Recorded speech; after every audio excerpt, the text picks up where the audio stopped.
Giugno 2020, questa è la data in cui verrà completato il raddoppio della strada degli scrittori. Dopo il briefing del premier Giuseppe Conte ieri sull'Agrigento-Caltanissetta, l'ANAS rassicura che l'opera verrà consegnata in 14 mesi. Allora, abbiamo fatto un incontro con le maestranze, un incontro tecnico per cercare di capire a che punto siamo arrivati con questa fondamentale infrastruttura per la Sicilia, per tutto il sud e per l'Italia. Per me non esiste nord e sud quando parliamo di infrastrutture, quando parliamo di investimenti, sono tutti importanti. Abbiamo visto che innanzitutto confermo che sono stati riavviati i lavori, questa è una notizia molto positiva. Se riusciamo a farli procedere con questo ritmo, noi possiamo chiudere questa infrastruttura a giugno 2020. Questo è un impegno di tutti i rappresentanti delle ditte che sono coinvolti in questi lavori. Il problema è adesso di natura finanziaria, ma il governo ha assicurato che farà la propria parte.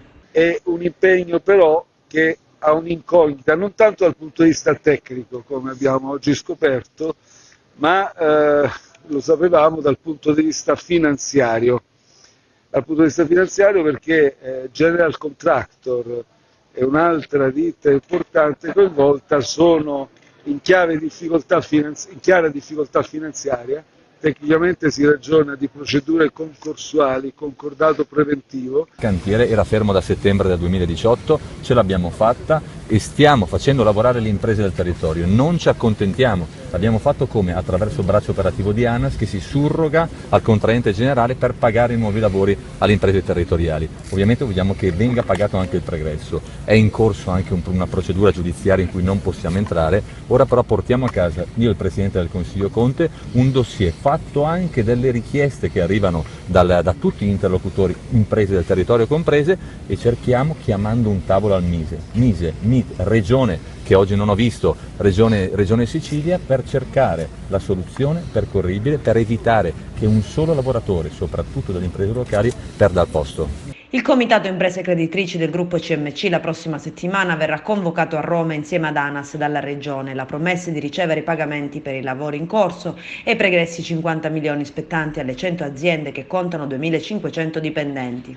E se da un capo della 640 si festeggia con la ripresa dei cantieri e l'arrivo del Premier Conte, con il Ministro delle Infrastrutture Toninelli a suo seguito, sul versante opposto della strada l'erosione costiera e il dissesto idrogeologico rischiano di far crollare la statale nel tratto del caos ad Agrigento. A sollevare il caos è stata nei giorni scorsi l'associazione ambientalista Mare Amico. Su 16 km di spiaggia 7 sono interdetti. In questo caso il rischio in realtà è cronaca documentata, i crolli sono avvenuti e continuano ad avvenire. Ma se tutto crolla a valle, com'è la situazione a monte? Un video girato con il drone dell'associazione ambientalista mostra e dimostra ciò di cui nessuno si era accorto. Mancano 8 metri e la strada verrà inghiottita. A ruota, l'occhio attento della procura vuole vederci chiaro.